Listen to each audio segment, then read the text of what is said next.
Oke, welcome back to my channel. Semoga sehat dan sukses terus buat kalian semuanya. Saya mau langsung review chart Prime ya, karena kebanyakan indikator saya ambil dari chart Prime ini ya. Dan teman-teman bisa lihat untuk beberapa indikator yang selalu dipakai di sini ya, dan berpotensi 80% cuan teman-teman, bahkan ada yang 90% ya, dari chart Prime ini. Dan kalau kalian untuk mau lihat untuk feedbacknya ya, dari tanggapan komunitas atau tanggapan dari yang sudah memakai chart Prime ini ya, ini positif semua ya, 5 star semua ya. Kita bisa lihat ya, ini langsung dengan trading view dan chart Prime trading juga ya. Dan tentunya di sini kita dapat akses ke indikator ya, kira-kira gitu. Biar lebih jelas teman-teman ya, kita langsung masuk saja ya. Ada beberapa strategi lah ya. Untuk lebih jelas kita langsung saja untuk ke trading view-nya ya. Nah, contohnya di sini kita masuk ke Bitcoin ya teman-teman. Saya contohkan di sini Bitcoin, dan untuk indikator seperti ini ya, kalau kita mau lihat ini saya ambil time frame per hari ya teman-teman. Di sini kita langsung masuk ke indikator teman-teman ya, karena ini connect langsung sama trading view ya teman-teman ya. Jadi mereka satu ya. Langsung kita cek ada 3 ya, ada yang market dynamic tadi ya, ada market Oracle Pro ya, sama Prime Escalators ya. Kita akan coba untuk indikator pertama ya. Untuk di indikator pertama ya, sudah lihat ya, sinyalnya sangat-sangat jelas teman-teman ya, arah turun ya untuk di indikator pertama ini ya, yang dari chart Prime. Yang kita lihat di sini adalah market dynamic pro ya teman-teman ya, untuk chart Prime ya, kira-kira seperti itu ya. Untuk di indikator kedua saya mau coba yang market Oracle Pro ya, kalian bisa lihat di sini. Nah, berbeda dengan indikator yang pertama ya, indikator yang kedua ini kita bisa lihat langsung kita dikasih signal teman-teman ya, kapan akan terjadi strong dump ya, dan kapan akan terjadi strong naik ya, kira-kira seperti itu. Nah, di sini mereka sudah kasih kita indikator yang sangat-sangat simple. Jadi dengan itu kita bisa menentukan ya, kapan kita mulai buy dan kapan kita mulai sell ya. Ini cuma ada di chart Prime teman-teman ya. Untuk di indikator ketiga teman-teman ya, kita akan lihat di sini. Nah, di indikator yang ketiga ini cukup jauh berbeda, karena di sini kalau kita lihat ya, dia akan memberikan indikator yang menunjukkan power buy-nya dan power sell-nya ya. Kalau kita lihat seperti garis-garis ini teman-teman ya, seperti kain ini teman-teman ya, semakin tebal kita bisa lihat di sini berarti terjadi strong sell teman-teman ya. Begitu juga terbalik dengan yang warna hijau ini ya. Intinya hijau dan merah ini mewakili buy and sell ya. Jadi dengan ini kita bisa tentukan ya, mana yang akan kita pakai di antara 3 indikator ini. Dengan 3 indikator ini ya, bisa dibilang chart Prime ini memberikan kita indikator profit. Dan buat kalian semua yang daftar dengan link di deskripsi ya, atau gunakan kode ini, nanti ada potongan 30%. Oke, bye. Oke, welcome back to my channel. Semoga sehat dan sukses terus buat kalian semua yang sudah subscribe dan like video ini. Dan buat teman-teman di rumah yang dalam keadaan kurang enak badan atau dalam keadaan sakit, saya doain cepet sembuh teman-teman, biar kita bisa trading dan trading bareng lagi tentunya. Oke, langsung saja ya, saya nggak mau lama-lama. Saya mau bahas perkembangan Shiba Inu ya, dan tentunya update. Mungkin video ini nggak lama lah ya. Oke, seperti biasa kita update market dulu ya. Bitcoin masih bertahan di atas 29.000 ya. Ini sudah terjadi koreksi hampir 1% per video ini saya buat ya. Mungkinkah dia akan turun ya? Kita tunggu berita selanjutnya teman-teman ya. Ethereum mengikuti dan overall turun teman-teman ya. Tapi kalau yang signifikan masih Lofi dan Shiba yang saya lihat di sini ya. Shiba 2% lebih, 2,49% yang ambil long ya, di derivatif ya. Ini sudah cuan sih. Itu lagi rame di grup cryptoin ya.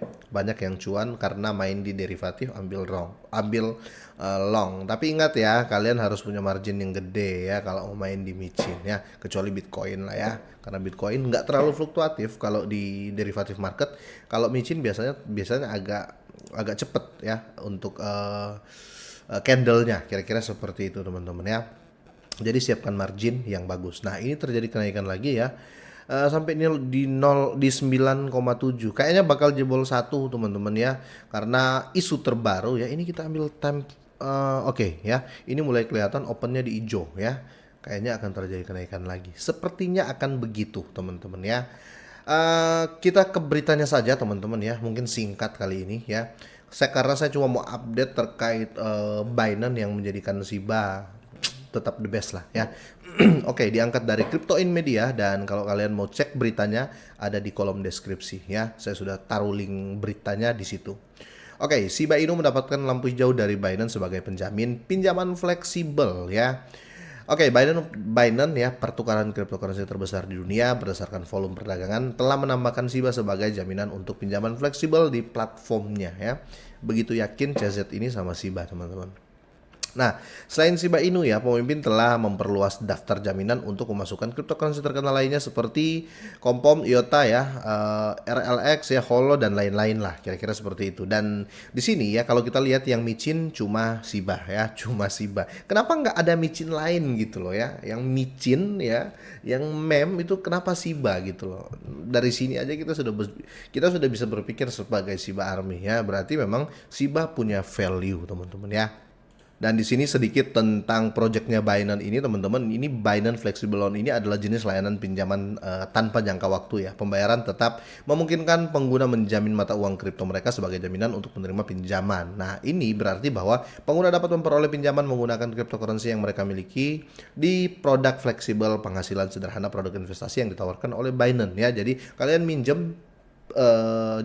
kalian pinjam ya dana ya. Terus jaminannya koin Shiba-nya kalian, tapi tentunya ada syarat dan ketentuan dari Binance pasti ada ya. Kok Binance berani sekali ya meminjamkan orang fiat ataupun stable, tapi jaminannya koin yang koin yang jelek ini katanya haters gitu ya, koin jelek ya. Tapi koin jelek kok berani sekali Binance menjadikan sebagai jaminan ya. Itu sih yang saya pikir, nggak usah panjang-panjang ya. Tidak seperti layanan pinjaman lainnya, operasi peminjaman fleksibel Binance tidak mengharuskan pengguna untuk membayar kembali pinjaman mereka dalam jangka waktu yang tetap. Selain itu, dia menawarkan hadiah untuk waktu nyata berdasarkan persentase tahunan ya atau APR-nya. Apabila nilai anggunan menurun ya, atau nilai pinjaman meningkat sehingga menyebabkan loan to value ratio atau LTV melebihi batas tertentu, pinjaman dapat dicairkan untuk pelunasan sebagian atau seluruhnya ya. Sementara langkah Binance telah menjelaskan Shiba Inu investor harus berhati-hati ya. Lautan kripto bisa berbahaya dan meminjam melawan sekuci kripto yang mudah berubah seperti Shiba dapat menciptakan badai risiko karena potensi gelombang pasang nilai atau fluktuatifnya sangat tinggi untuk Shiba. Ini berpotensi menyebabkan persyaratan margin atau bahkan kehilangan jaminan jika nilai aset kripto turun secara signifikan. Itu kenapa saya bilang persiapkan margin kalian ya. Jadi ini sudah cukup jelas teman-teman ya. Jadi ini salah satu berita menurut saya ya. Ini salah satu berita yang bisa mengangkat trusting publik lagi terhadap Shiba ya. Mungkin kemarin banyak haters ya. Hater Shiba ya ataupun banyak orang yang sudah tinggalkan Shiba, tapi it's okay lah ya semua, karena saya konten pun saya nggak pernah menyuruh kalian untuk ayo beli, nggak pernah kan. Nah di sini tetap Dior ya, saya lupa ngomong di awal tadi, tetap kalian do your own research ya, gunakan uang sebijak mungkin ya, pakai uang dingin teman-teman ya, dan kalau bisa ya tetap cari berita pembanding ya, kira-kira gitu. Oke, sampai di sini teman-teman ya untuk candlestick ya. Ini terjadi koreksi kayaknya ya karena opennya nggak kuat di hijau tadi teman-teman ya. Ya, dia tadi di sini ya. Kalian tuh harus lihat shadow ya, yang garis kayak jarum ini shadow teman-teman ya. Jadi dia sudah sempat di sini ya, harga Shiba sudah di titik akhir shadow ya, yang garis ini kayak jarum, tapi nggak diterima, akhirnya dia balik dan dia membuka open, dia open per time frame. Ini time frame saya ambil 5 menit ya, per time frame 5 menit dia opennya di merah jatuhnya ya. Dia mau turun pun nggak bisa teman-teman ya karena ditolak ya, cuma terjadi shadow ya. Kira-kira seperti ini teman-teman, semoga bermanfaat ya, semoga sukses dan sehat terus buat kalian semuanya.